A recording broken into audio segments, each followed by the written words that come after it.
Hey everybody, Jonas Callis of the Hurt at Work Workers' Compensation Law Firm. Many of you know me as the Workers' Comp Guy. First, the obligatory disclaimer. The following information is for informational purposes only and does not constitute legal advice to anyone, nor does it create an attorney-client relationship with anyone. So today, continuing our discussion about benefits available to injured Virginia workers under the Virginia Workers' Compensation Act.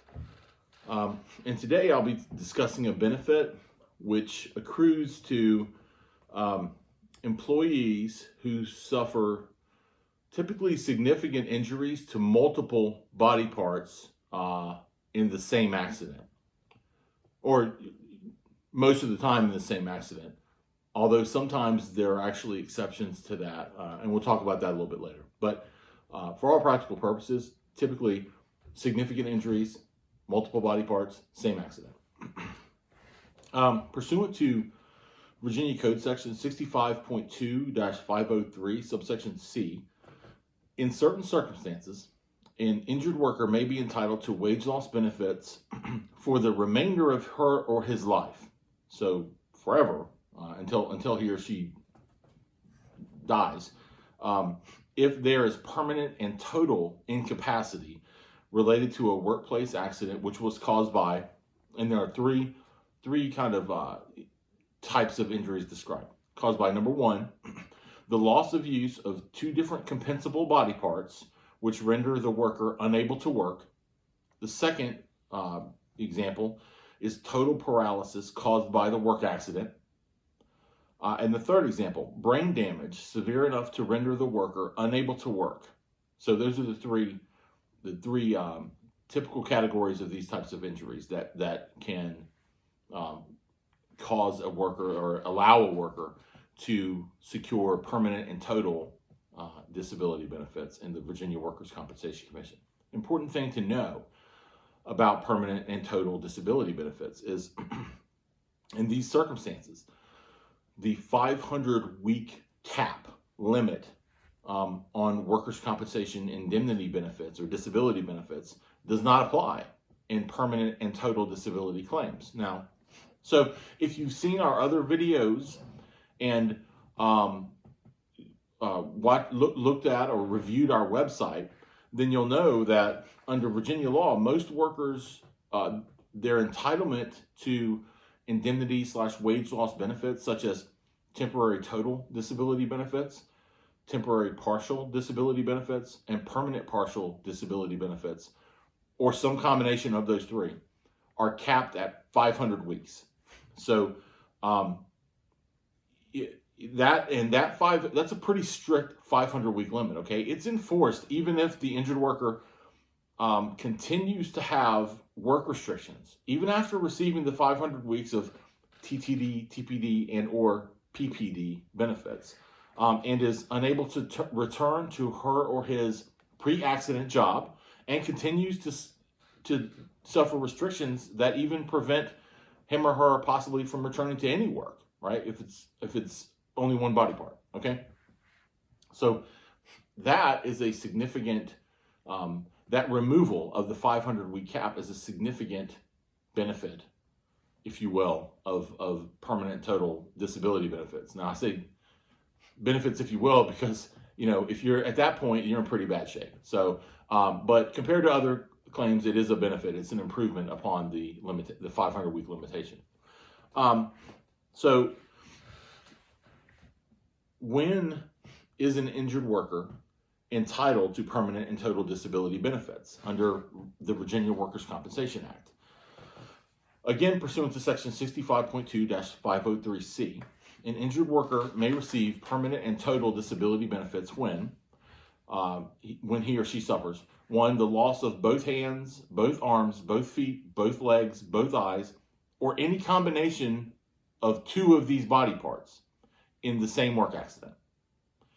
Number two, a work injury that results in total paralysis, and that is determined by the Virginia Workers' Compensation Commission, but it's determined by the commission based upon the available medical evidence. So essentially it's determined by the medical evidence, but it's the Workers' Compensation Commission interprets the medical evidence to confirm or sometimes deny that the worker suffers from total paralysis.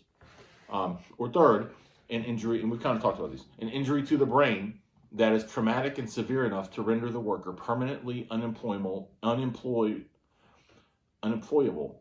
can't speak today, unemployable in gainful employment, okay? So, now, it starts getting a little tricky at some points, even though that all this so far seems pretty straightforward, right?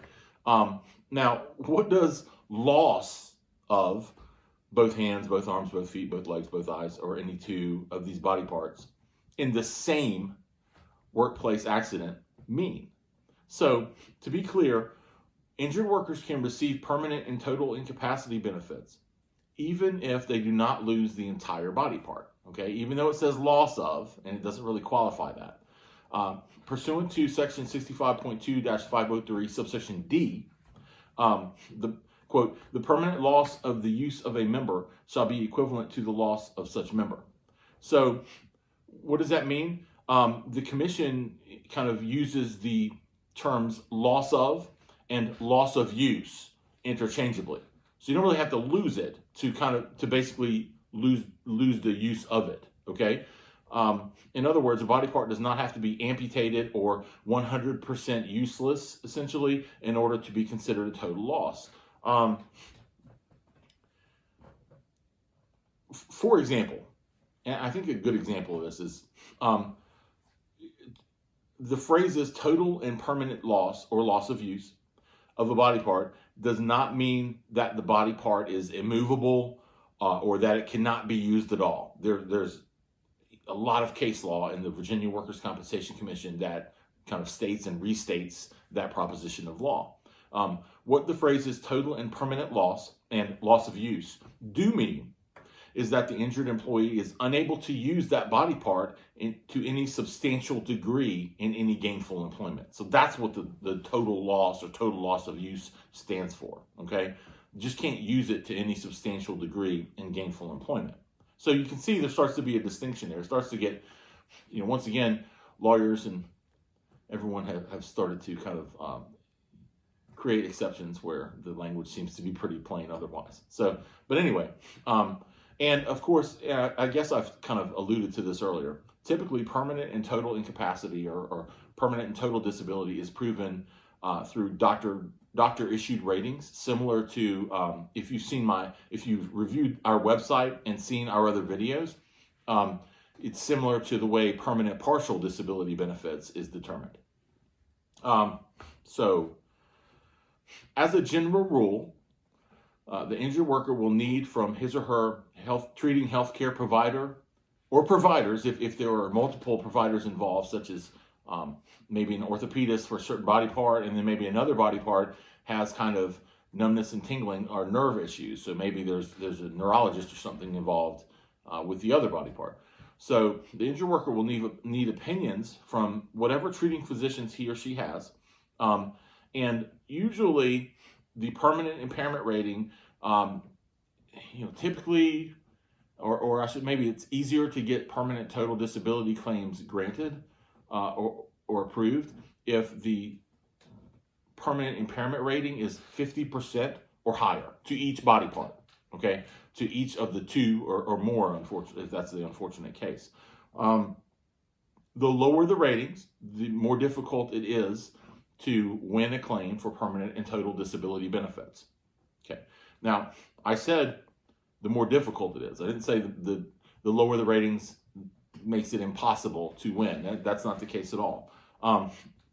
Because evidence from the injured worker and from a vocational expert or from a vocational rehabilitation counselor can also be used to try to prove that from the multiple injuries, the injured worker is simply unable to work in gainful employment because of the loss of use or loss of substantial use of those two or more body parts.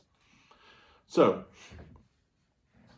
now, and I've kind of touched on this, while it helps to have a 50% or greater rating to each of the two or more body parts, it's not necessarily required. the commission has ruled there's multiple cases, but in one case I can think of, the commission has ruled that I believe the injured worker had a 100% loss of use or disability to the left leg, and then only had I think it was something like a 15% loss of use or disability to the right leg. And those two loss of uses, I mean, 15 is far from 50, right? 100 is way over, but 15 is far from 50. So those two disability ratings to those two separate body parts, combined with an inability to work attributable to the two leg injuries, was enough to constitute or to award permanent and total disability benefits to that injured worker. So you don't have to have 50% permanent impairment rating to each body part in every case. That's not how that works. It's helpful, but it's not required. So now, if you remember, here's the other part that just is counterintuitive, okay? If you remember at the beginning of the video, I stated that the significant injuries to multiple body parts in the same accident, but not necessarily always in the same accident, usually in the same accident. So here's where I want to talk about that. Even though the statute says in the same accident, and most normal people would interpret same accident as being the same accident, and it's true most of the time. Most of the time, the injuries have to occur in the same accident, okay? But, and this is kind of a ninja tip, okay? I know a lot of attorneys that don't even know this, okay? So if you're watching my video right now, you should be proud that you know more about this part of permanent and total disability than a lot of attorneys who practice in workers' compensation law, okay? In very few circumstances, injuries that occur in different accidents may be stacked in these certain rare circumstances, okay? Contrary to what the statute says that, in the same accident.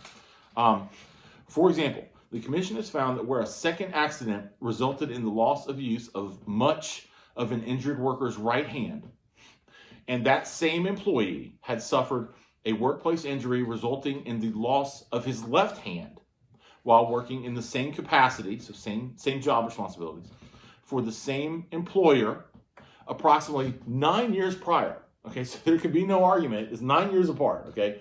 Didn't happen in the same accident. That injured worker was entitled to permanent and total disability benefits in the Virginia Workers' Compensation Commission. So there are times, that's a top of the line ninja tip for you. In certain circumstances, you can have different body parts, significant injuries to different body parts in different accidents if, and I believe essentially the takeaway is, if you're in the same job, same job responsibilities, same employer, that kind of thing, even though the accidents actually occurred on different dates. All right, so another note about the language in the same accident, okay? In the same accident does not require that both of the significantly injured body parts need to have occurred in that same accident on the date of the accident, okay? And what do I mean by that? Well, for a good way to understand this is by kind of just a generic example, okay? Let's say an injured worker injures her right knee in a work accident on January 1st, 1999, okay? And after that, she had an altered gait because of the right knee, compensable right knee injury. She used a cane, and she kind of overcompensated for her right knee injury by relying more on her left knee. She had kind of an underlying arthritic condition in her left knee.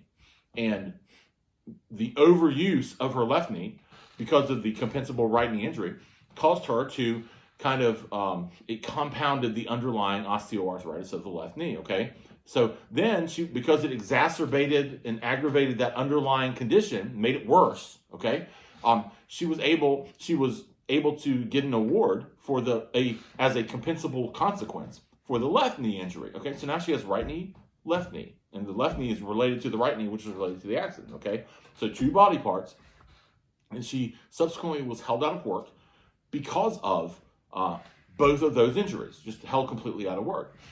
In that situation, She has a plausible claim. She has compensable injuries to two different body parts, left knee/leg and right knee/leg, that prevent her from working. So she possibly, or she has a good case. She can combine those two injuries to prove her entitlement to ongoing, right, not capped at 500 weeks, right, ongoing permanent and total disability benefits. So that's another interesting twist in the same accident, because it's not really an accident, although it did result from the same accident. All right, and the last thing, and this is a really short one, when does an injured worker who is eligible or entitled to permanent total disability benefits, when does that injured worker collect those benefits? The injured worker cannot collect permanent total disability benefits until the 500 weeks of other wage loss/indemnity benefits, again, temporary total disability, temporary partial disability, and or permanent partial disability, or some combination of those three, until those have maxed out the 500 weeks, okay? Now, the claim can be filed before that 500 weeks expires, right? Once there's medical evidence that the injured worker is suffering from permanent and total disability, they can file the claim. They just will not be able to collect the permanent total disability benefits until that 500 weeks expires. The 500 weeks of collecting other benefits available under the Virginia Workers' Compensation Act. For other information about those other benefits, check out our other videos and check out our website. It's chock full of information like that. So I think that's all I wanted to cover today about permanent and total disability benefits. Thankfully, it doesn't come up all that often, because it has to be some, as you can imagine from talking about it today, it has to be some pretty significant injuries to multiple body parts. So thankfully, most workplace accidents and injuries don't qualify for this, okay? But some do. And so it's important to know about this. Thanks for watching the video. I hope it was helpful. If it was helpful to you, it will probably be helpful to other people, family, friends. So tell your family and friends, because they may know someone who could benefit from this information. And tell them about the website, tell them about the videos, because these are designed to let people have information. I specialize in Virginia workers' compensation. So this is information that it's valuable information. It's free, and it's designed, hopefully, to help people who otherwise, don't specialize in Virginia workers' compensation, right? Other people are busy doing their own careers and their own jobs, and they have their own expertise. They just happen to get hurt at work, and then it's a system that's become overly complicated, I believe. So tell your friends, tell your family members. I believe that it's beneficial it's better to have the information there, or at least know where to get it, and not need it, than it is to need the information and not have it or know where to get it, right? Because that's when people don't understand what benefits they may be entitled to, such as permanent total disability benefits, or know how to try to get them. So that's why we do this, okay? That's all I got. Until next time, stay safe and don't get hurt at work.